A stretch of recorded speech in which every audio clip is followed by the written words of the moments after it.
그 사람들은 다 겉모양을 보고 성공했다, 실패했다, 또 건강하다, 병들었다 이렇게 얘기를 하는데 모든 사람들은 다 질그릇 같습니다. 그래서 깨지기가 쉽고요.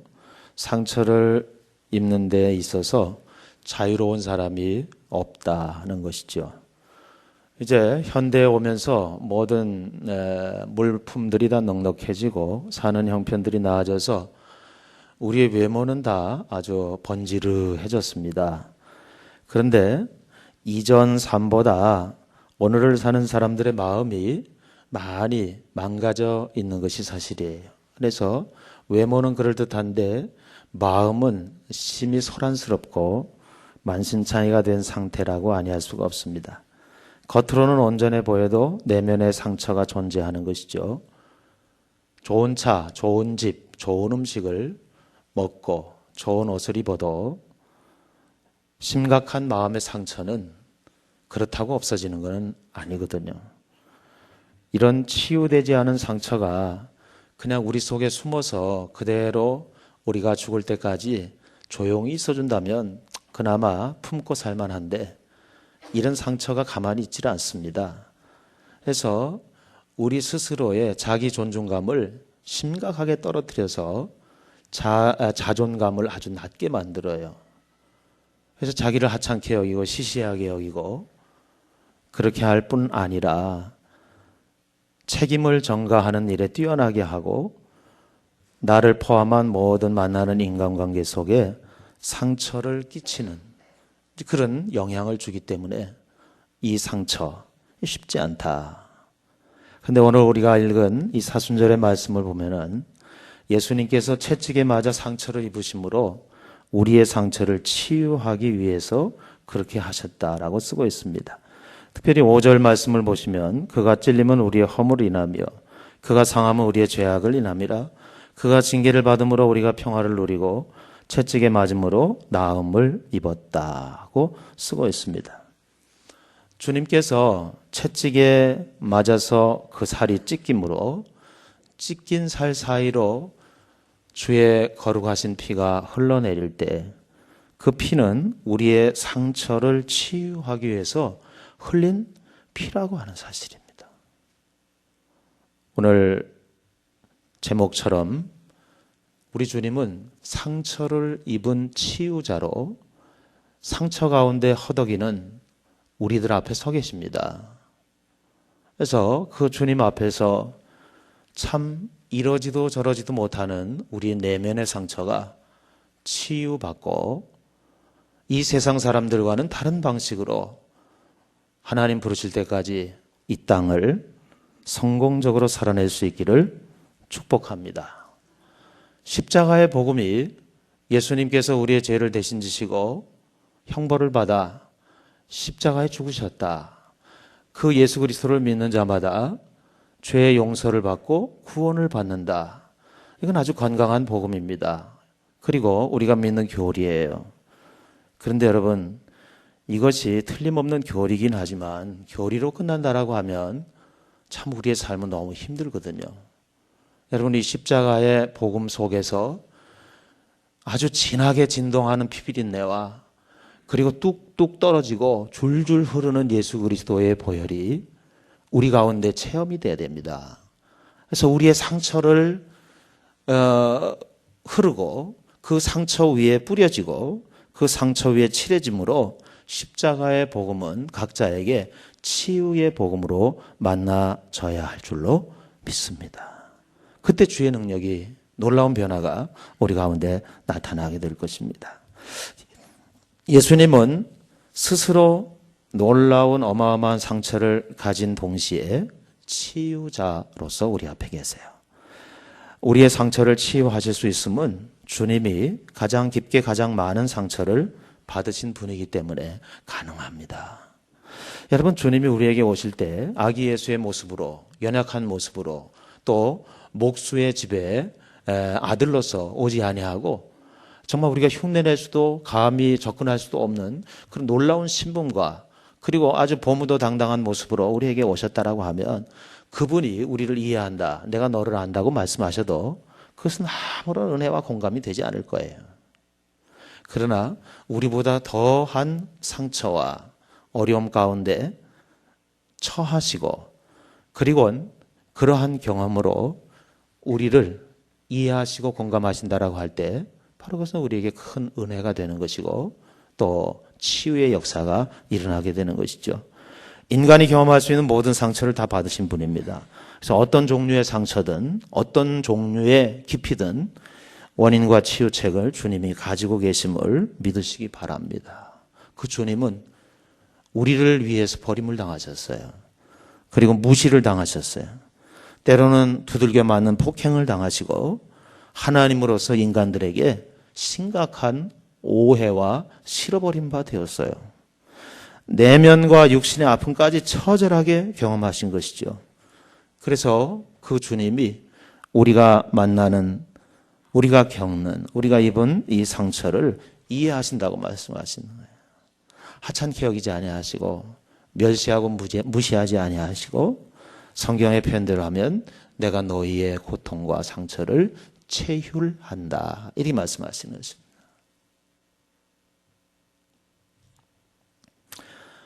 어떤 우등생이 이런 얘기를 했다고 합시다. 아니 같은 반, 같은 학급, 같은 선생님 밑에서 우리 선생님이 한 번 풀어준 그 문제 어떻게 그 문제를 그 풀이 방법을 잊어버릴 수가 있어. 하나를 가르쳐주면 10개를 알아야지. 10개를 가르쳐줘도 하나를 모르는 이거는 도대체 난 이해할 수가 없어. 선생님이 가르쳐준 것만 기억하고 있다가 문제를 풀면 어떻게 100점을 못 맞을 수가 있어. 나는 100점을 못 맞는 아이들은 나는 이해가 안 돼. 그리고 어느 날 시험을 쳤는데 난리가 났어요. 아, 이번 시험 망쳤다. 이럴 수가 있나. 그래서 봤더니 전 과목 다 100점인데 한 과목만 한 문제가 틀린 거야. 여러분 이런 사람들 싫지요. 정말 화장실 뒤로 내려가서 때려주고 싶잖아요. 여러분 이렇게 완벽하게 한 번만 가르쳐줘도 10개를 알고 시험 치는 족족 100점 아니면 상대를 안 하고 어떻게 틀릴 수가 있어. 이렇게 말하는 사람들을 보통 사람들이 이해할 수가 없죠. 이런 사람은 아무도 공감시킬 수가 없습니다. 주님께서 이렇게 심각하게 망가지시고 어려움을 당하신 것은 그분이 우리가 모르는 천상에서 어마어마한 벌을 받고 그 벌에 대한 집행을 십자가에서 지금 겪으신 것이 아니라 오늘 5절의 말씀처럼 그가 채찍에 맞음으로 우리가 나음을 입었도다 말씀하신 내용입니다. 저와 여러분을 치유하기 위해서 상처 입은 치유자로 우리 앞에 서기 위해서 무시하고 다그치고 판단하고 하지 아니하고 우리를 공감하기 위해서 육신을 입고 어린아이의 모습으로 부요한 집이 아닌 목수의 집에서 그렇게 자라면서 온갖 당할 수 있는 일을 다 당하고 우리 앞에 서 계세요. 그 주님 앞에 우리는 놀랍게도 우리의 상처를 숨기고 그리고 인정하지 아니하고 은폐하는 모습으로 우리의 자존심을 세우면서 힘들고 어려운 싸움을 계속하고 있다. 그렇게 한번 진단을 해볼 수가 있겠습니다. 우리 주님 앞에 나아가서 이제는 우리의 상처를 치유하는 이런 사순절의 경험을 할 수 있기를 바라는데 신학자 폴 틸리가 이런 얘기를 했어요. 높은 곳에 올라가서 산을 내다보면 그 산은 나무로 빽빽한 것을 목격한다. 그러나 실제 산에 등산해 보면 그렇게 산에는 나무가 빽빽하게 자라는 것이 아니라 나무와 나무 사이에 충분한 공간이 있음을 보게 된다. 그러면서 설명하기를 서로에게 상처와 영향을 주기 때문에 나무들도 적당한 거리를 떨어져서 자란다고 풀어서 쓰고 있어요. 바로 갈등 때문이라는 거죠. 사랑의 능력이 결핍된 현상이 차를 타고 가다가 앞차가 급정거를 한다든지 또는 내 차가 급정거를 해서 앞차를 받거나 뒷차에 받치거나 하지 않도록 안전거리를 두는 거 뭐라고 말합니까? 차간거리를 지킨다. 이렇게 얘기해서 내가 가고 있는 속도에 비례해서 앞차와의 간격을 두고 운전을 하고 백밀러를 보면서 뒷차가 바짝 따라올 때 방어 운전을 또 하게 되는 거거든요. 여러분, 모든 사람은 다 다른 사람에게 상처를 줘요. 동시에 상처를 받습니다. 그러므로 독불장군 없다고 우리가 같이 살아간다, 살아있다라고 하는 것은 상처를 주었다라는 말이고 상처를 받았다라고 하는 말이에요. 상처가 없는 사람은 없습니다. 부자라고 아니에요. 또 많은 고학력자라고 아닙니다. 여러분, 어떠한 형편 조건이든 사람과 더불어져 살아가면 자기 아내에게도 자기 남편에게도 상처를 주고 받고 합니다. 목사가 성도에게 상처를 주기도 하고 상처를 받기도 합니다. 성도와 성도 사이도 마찬가지입니다. 살아간다는 자체가 상처투성이라고 하는 것이 맞는 말이에요. 그러면 이 상처를 어떻게 해소하고 해결할 것이냐는 방법이 있어야 돼요. 없으면 우리는 이 상처 속에서 폴 틸리가 지적한 대로 이런 오해를 해요. 사람은 모든 사람에게 상처를 주고 동시에 상처를 받는데 상처를 주고받는데도 불구하고 사람들은 다 자기만 상처를 받는다고 생각을 한대요. 그리고 상처를 자기가 주는 것에 대해서는 전혀 인식하지 못한대요. 그리고 상처를 받은 것은 오래도록 기억하지만 상처를 준 것에 대해서는 당장 잊어버린대요. 이것이 우리의 실체입니다. 그러니 여기서 무슨 아름다운 교제가 있고 여기서 무슨 주의 영광을 돌리는 사귐이 일어날 수가 있겠어요. 오늘 이 상처를 치료해야 되는데 이 상처를 무슨 내복약을 먹고 치료할 수 있는 것도 아니고 이 상처를 어떤 사람이 감당해 줄 수 있는 것도 아니고 그나마 이 상처를 드러내면 다행인데 우리는 꼭꼭 싸매고 없는 것처럼 이런 구조로 향하고 있거든요. 사랑하는 여러분, 오늘 주님이 천상보좌를 버리시고 이 땅에 십자가를 지시고 우리의 죄짐을 대신 지셨지만 그 과정 속에서 이렇게 끝에 납덩이가 달린 채찍으로 얻어맞으면서 살이 패이고 패인 살 사이로 그 거룩한 보혈이 뚝뚝뚝뚝 흘려지고 그 보혈이 우리의 상처 가운데 뿌려지고 칠해지고 우리의 상처를 관통해 흐르면 우리에게는 놀라운 새살이 돋고 상처의 치유가 일어나고 세상 사람과 비슷하게 살았던 우리의 삶이 세상 사람들과는 전혀 다른 삶의 방식으로 바뀌어지게 될 때 주님께서 우리를 섬겼듯이 섬김의 삶이 가능해지는 하나님의 사람으로 역동적인 도구로 나타나게 될 줄로 믿습니다. 바로 그것이 이 사순절에 경험해야 될 은혜라 그렇게 믿어요. 여러분, 주님은 상처 입은 치유자로 우리 앞에 서 계십니다. 그러므로 우리 자신이 아프다는 사실을 인정합시다. 여러분, 좋은 병원에 좋은 의료진에게 자기가 환자라고 생각하는 사람만 자기 몸을 보이게 돼 있어요. 그러나 자기가 죽을 병에 걸렸어도 나는 환자가 아니다라고 고집을 부린다든지 부정을 하면 병원에 갈 일이 없어요. 의사를 만날 일도 없습니다. 고침받을 길도 없겠죠. 솔직하게 자신의 상처를 드러내지 않는 한 치유는 불가능한 것입니다. 상처는 드러내야 치유된다는 말이 있죠. 여러분, 우리가 살짝 칼로 베었을 때 붕대로 감고 데일밴드를 붙이고 이렇게 내가 또 스치고 또 소스라치게 놀라고 하니까 그나마 닿았더라도 느낌이 없이 하도록 그렇게 이제 반창고를 붙이고 합니다. 그럼 잘 안 나요. 칼에 베어서 아주 그냥 정말 내가 그 상처를 살짝 스칠 때마다 소스라치게 놀라고 불편하더라도 공기 중에 이렇게 꺼내놔야 새살도 돋고 이것이 빨리 아물고 치유가 되는 것과 마찬가지예요. 꽁꽁 싸매서 감추어 놓아서 될 일은 아니라고 하는 거죠. 우리나라에 치유 상담학으로 아주 독보적인 사역을 하시는 교수님이 계시는데 그 교수님 이름은 정태기 교수라고 하는 분입니다. 근데 이 교수님이 섬에서 자랐고요. 어린 시절 잘 그렇게 돌봄을 받지 못해서 어린 시절의 상처가 참 많은 사람이래요. 그나저나 하나님의 은혜로 신학교를 마치고 미국에 치유 상담학을 전공하기 위해서 이제 유학을 갑니다. 6년을 공부했는데 별로 심통한 발전이 없어요. 학위도 따지 못하고요. 그래서 지도교수가 이제 이 정태기 학생을 부릅니다. 그리고 말합니다. 태기야, 나는 더 이상 너를 지도할 수 없다. 이제 고국으로 돌아가라고 얘기를 해요. 그 순간에 이 정태기 교수는 하늘이 무너지는 좌절과 6년이라고 하는 시간을 들였는데 지도교수가 가라고 하는 것은 너에게 학위를 줄 수 없다는 말과 같잖아요. 아주 심한 배신감에 치를 떨었습니다. 내가 어떻게 해서 여기까지 왔으며 지금까지 어떻게 견디면서 해온 공부인데 6년 동안의 수고가 물거품이 되는 거예요. 분노가 치솟아오릅니다. 그래서 교수 연구실에 문을 닫는다는 것이 아마 너무 세게 닫았던 모양이에요. 꽉 문이 부셔질 정도로 닫고 나가다가 계단 앞에 주저앉아서 이 정태기 학생이만 울고 말았습니다.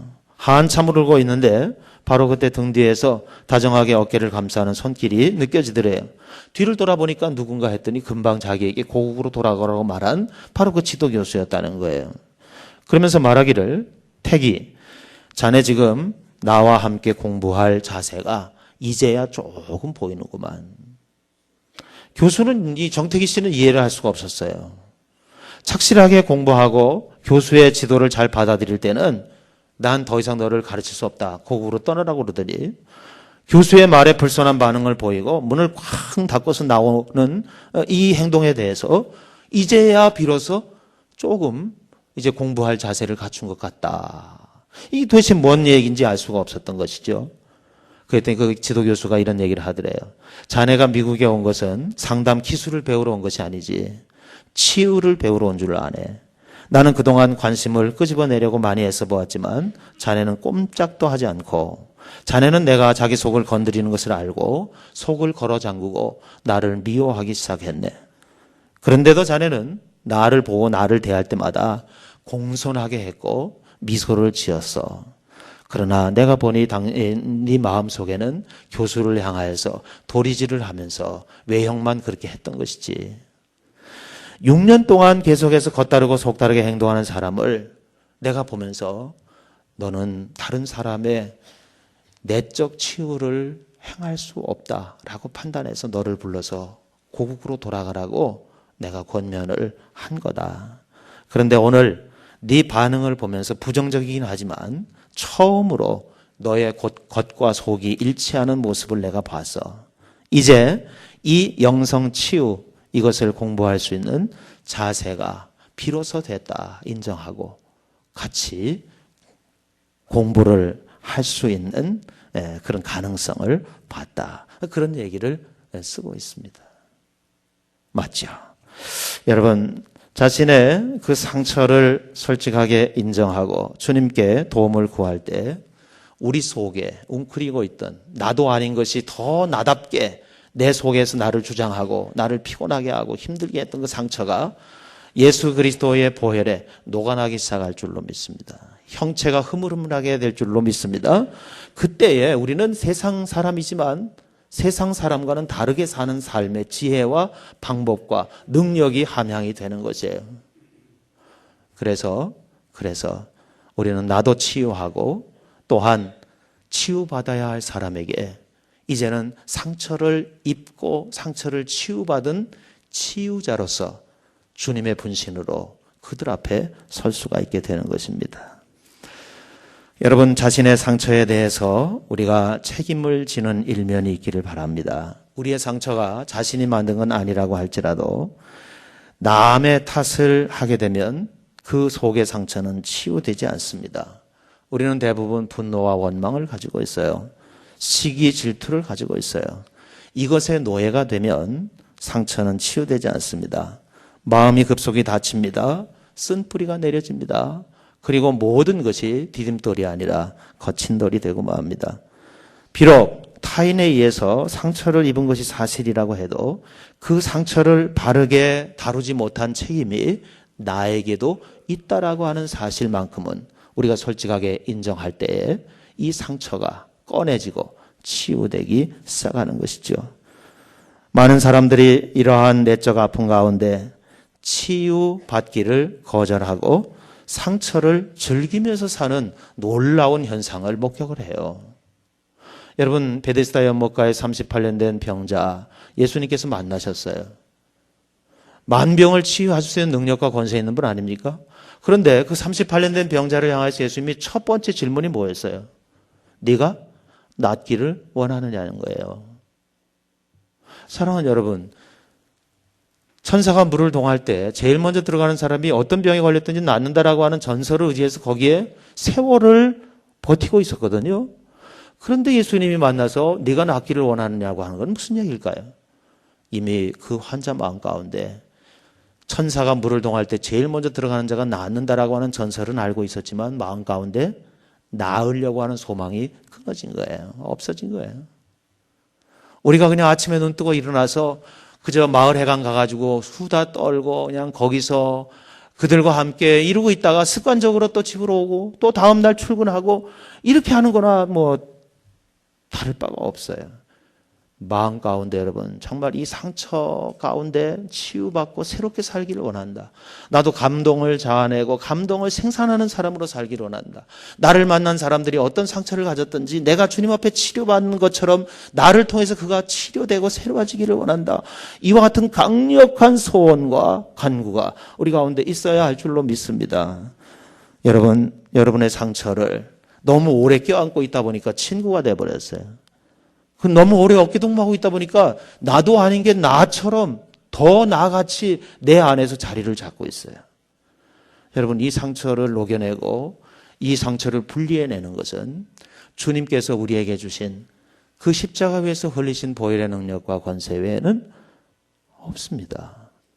오늘 그 주님이 그 모습으로 우리 앞에 또 서 계신 거죠. 그러므로 우리는 이 상처를 끌어안고 있는 이유가 뭔가를 살펴보니까 다른 사람에게 이 상처를 구실로 책임을 전가하고 있어요. 부모로부터 받은 상처가 있습니다. 그런데 이것을 치유하지 않고 끌어안고 있는 건 뭐예요? 계속해서 부모를 향하여서 책임 전가하는 거예요. 당신들 때문에 당신들이 나를 낳은 건 사실이지만 나를 키웠어, 양육했어, 책임졌어. 부모를 향하여서 계속 쓴뿌리를 쏟아내는 것입니다. 자기 형제를 향하여서 계속 쓴뿌리를 쏟아내는 것입니다. 나에게 피해를 준 사람이 맞아요. 그게 사실이에요. 그런데 이 상처를 치유하려고 하지 아니하고 이 상처를 통해서 그 사람을 계속해서 공격하는 빌미를 삼고 있는데 그 맛이 익숙해지니까 꽤 괜찮은 거예요. 꽤 괜찮을지는 모르지만 그리스도인이 사는 삶의 방법은 아니거든요. 더 이상 숨겨진 상처에 붙들려 살지 않기를 이 사순절에 결단하고 갈망할 수 있기를 바랍니다.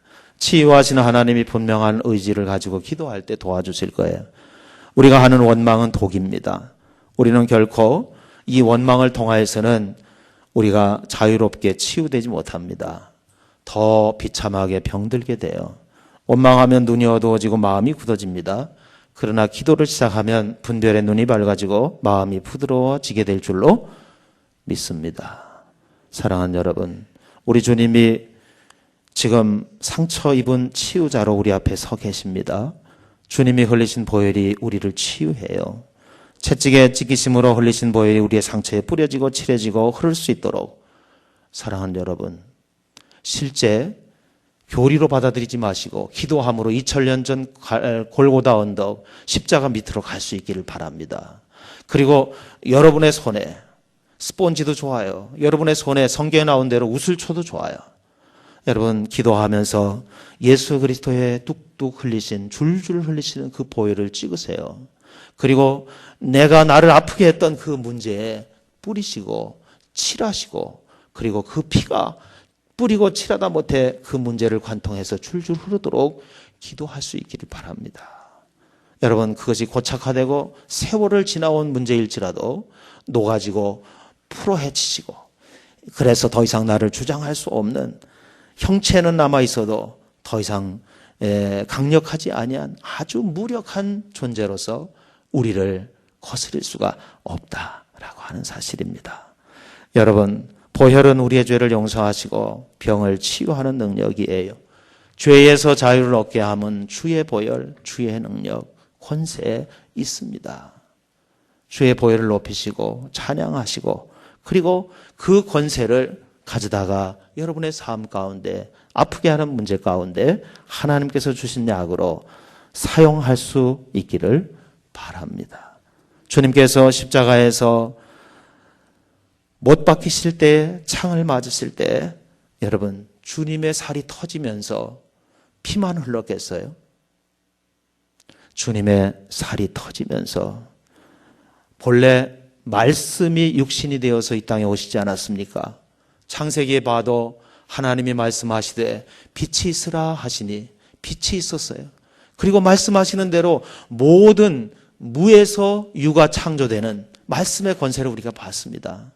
그 말씀이 육신을 입어 이 땅에 오셔서 채찍을 맞으시고 대못을 박으실 때 찢어진 살 사이로 여러분 피만 흘러나왔다고 생각합니까? 말씀의 권세가 흘러나온 것입니다. 사랑하는 여러분, 그 말씀이 병든 자를 치유하며 이것은 지금도 진행형입니다. 히브리서 4장 12절 말씀에 하나님의 말씀은 살았고 운동력이 있다 그래요. 좌우의 날이선 양이건보다 더 날새고요. 그래서 우리의 혼과 영감이 관절과 골수를 찔러 쪼개며 그 앞에 드러나지 않음이 없다고 말합니다. 우리의 영혼, 우리의 정신, 우리의 정서, 우리의 육신, 우리의 관절과 골수를 찔러 쪼개며 그 앞에 드러나지 않음이 없다고 말씀하세요. 여러분, 예수님의 살이 파일 때 그 파인 살 사이로 피와 함께 말씀 자체이신 주님의 말씀이 오늘 우리를 치료하기 위해서 터져나오고 있다는 거예요. 여러분, 그 말씀을 붙들 수 있기를 바랍니다. 그 말씀을 주장할 수 있기를 바랍니다. 기록된 성경책이 아니라 나에게 허락하시는 말씀으로 그 말씀의 권세를 믿고 집행하고 사용할 수 있기를 바라는 것이에요. 밤 4경 어두운 갈릴리 바다, 레이더가 있어요? 뭐가 있어요? 아무것도 없던 그때, 그래도 갈릴리 바다에서 잔뼈가 굵은 어부 제자들, 이쯤이야 하고 배를 통제해 보려고 했지만 심상치 않아요. 아, 이렇게다가 죽는구나, 이렇게 놀라고 두려워할 무렵에 예수님께서 바다를 걸어서 그들에게 오셨어요. 그리고 말씀하셨어요. 내니 두려워 말라. 그리고 풍랑이는 바다를 잔잔케 하셨습니다. 사랑하는 여러분, 이 문제 때문에 이제 죽겠구나. 아, 내가 그래도 이 갈릴리 바다에서 잔뼈가 굵었는데 야, 이제는 끝이로구나. 여러분, 주님의 터진 살 사이로 주님의 생명의 말씀이 지금도 뿜어나고 있다라고 하는 사실입니다. 그 말씀에 귀를 기울이시고 그 말씀을 붙드시고 그 말씀을 그 삶 가운데 적용할 수 있기를 바랍니다. 청력이 약하세요? 들으셨잖아요. 그런데 왜요? 믿음이 약하세요? 적용에 실패하시면 안 됩니다. 사랑하는 여러분, 회당장 야이로의 딸이 죽을 병에 걸려서 회당장이 급하게 주님 찾았어요. 겨우 주님을 만나서 사정 얘기를 하고 자기 집으로 주님을 모시고 가는 길에 회당장에 이 하인들이 올라옵니다. 어르신, 딸이 죽었어요. 이제 이 예수 선생님을 더 이상 번거롭게 괴롭게 하지 마세요. 그때 주님이 뭐라고 말씀하셨습니까? 죽은 것이 아니라 잔다 라고 말씀하시고 회당장의 집에 가셨어요. 그리고 아이의 부모만 데리고 올라가서 달리다금 내가 내게 말하노니 소녀야 일어나라 할 때 사람들은 죽었다고 판단을 했지만 아이가 일어났습니다. 아이에게 먹을 것을 주라고 말씀하신 거예요. 죽은 지 나흘이 돼서 썩는 냄새가 난다고 나사로를 향하여서 누이 동생이 얘기할 때 주님 믿으면 영광을 보리라 하시고 가자. 그리고 돌문을 치우라 하시고 나사로를 부를 때 나사로가 수족을 배로 동인 채 죽은 지 나흘이 된 나사로가 살아서 나오는 역사는 무엇입니까? 수로보니게 여인, 이방 여인으로 멸시와 차별을 많이 받았어요. 그런데 이 여인이 주님 앞에 나온 이유가 있었습니다. 자기의 어린 딸이 귀신 들려서 고통을 당하니까 이것을 고쳐달라고 나왔어요. 주님께서 이방 여인을 보고 오느냐고 수고했다는 말 한마디 없이 야멸차게 이렇게 말해요. 자녀의 떡을 취해서 개들에게 던지는 게 마땅치 않다. 여러분, 우리나라도 아줌마 파워가 대단한데 사실 이 수로보니게 여인, 이방 여인, 멸시와 차별을 당하던 여인, 남은 건 독분이 없는 여인, 예? 이 여자가 두 팔 걷어붙이고, 아니 젊은 청년, 예수님 젊은 청년 아닙니까?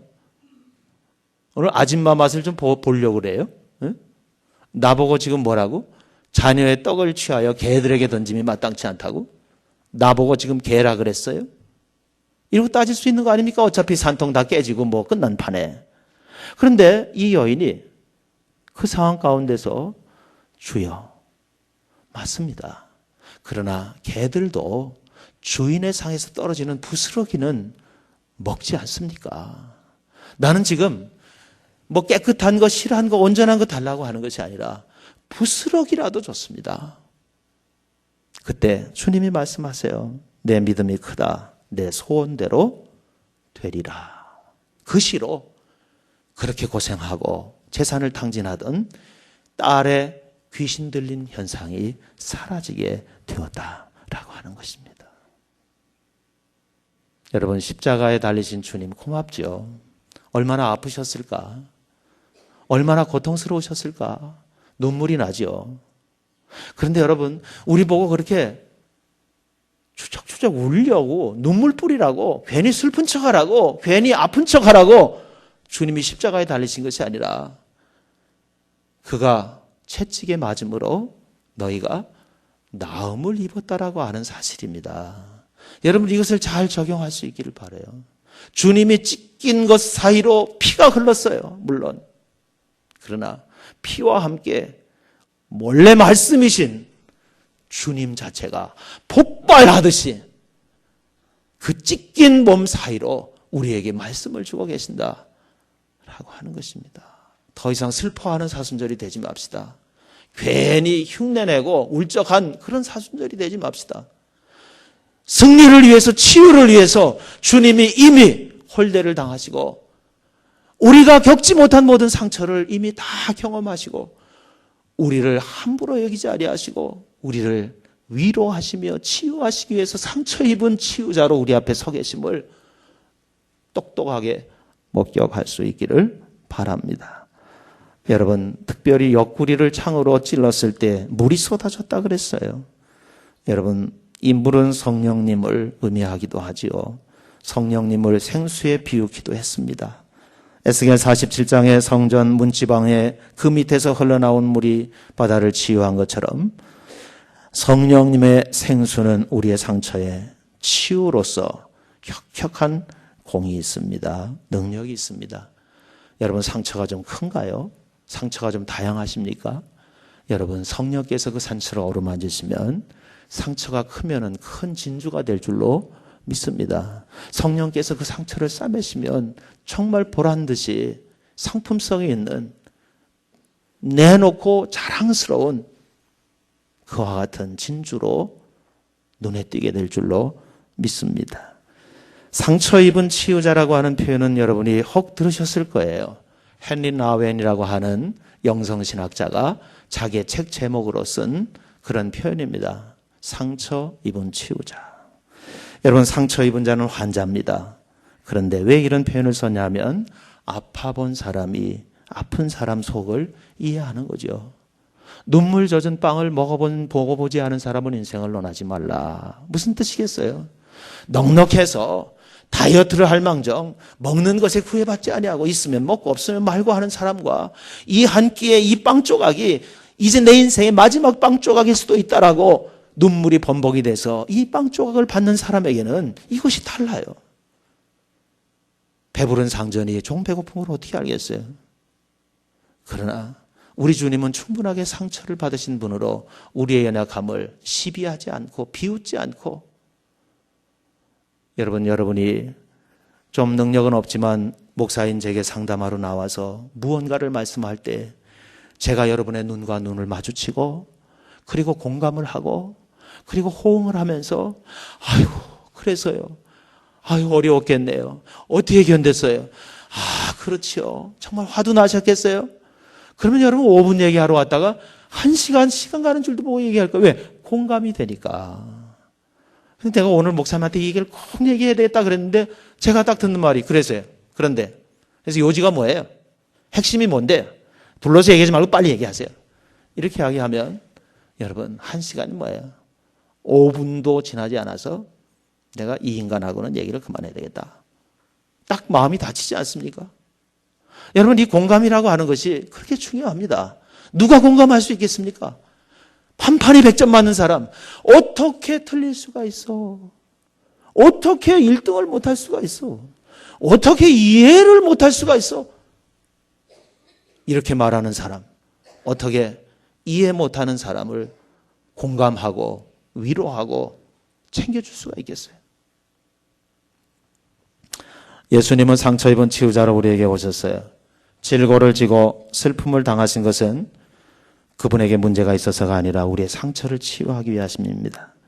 찔림과 징계를 받고 채찍에 맞으심은 우리를 고치고 치유하기 위함입니다. 사랑하는 여러분, 아프다고 절망하지 마세요. 상처가 많다고 포기하지 마세요. 상처의 대가이신 주님 앞에 여러분도 같이 설 수 있기를 바랍니다. 그 일을 위해서 주님이 우리를 만나시기를 원하세요. 우리의 상처를 위로하시고 어루만지시고 치유하시고, 그리고 그 상처를 싸매서서 진주를 만드는 것처럼 영광스럽게도 하십니다. 예수님의 상처를 통해서 생명을 공급받음으로 여러분의 삶의 치유와 풍성함이 넘치기를 바랍니다. 그리고 이제까지 교회만 나왔지 세상 사는 사람과 다르게 살지 못한 삶의 방식이 교회도 나오면서 세상 사람들과는 다른 방식으로 삶을 사는 이상하고 놀랍고 신비한 변화가 여러분의 삶 속에 풍성하게 나타나서 우리 교회에서 모든 성도가 성도를 만나는 사귐과 교제가 정말 성도의 교제가 될 수 있기를 주의 이름으로 축복합니다. 기도합시다. 아버지 하나님, 감사합니다. 우리 못난 상처를 가지고 있음에도 아닌 것처럼 꾸미고 숨기는 우리를 위해서 친히 망가지시고 친히 비참해지시고 다양한 상처를 섭렵하시고 상처 입은 치유자로 우리 앞에 서서 못자국 난 두 손을 벌리며 우리를 초대하시는 주님을 감사합니다. 사순절에 이 주님 만나서 평생 끼고 살던 상처, 나보다도 더 나같이 여겨지던 상처, 이 상처가 그대로 있지 아니하고 또 상처를 만들어내고 내 삶을 곪게 하는 이 상처 치유받기를 원합니다. 주님, 이제 분명한 환자로서 주님의 수술대에 오릅니다. 주께서 깨끗하게 온전하게 우리를 치료하셔서 하나님, 낮아진 자존감이 회복되게 하여 주옵소서. 우리의 삶에 말할 수 없이 우리를 괴롭혔던 많은 핸디캡이 이제는 사라지게 하시고 평화를 맛볼 수 있도록 은혜와 은총을 더하여 주옵소서. 예수 그리스도의 이름으로 기도하옵나이다. 아멘.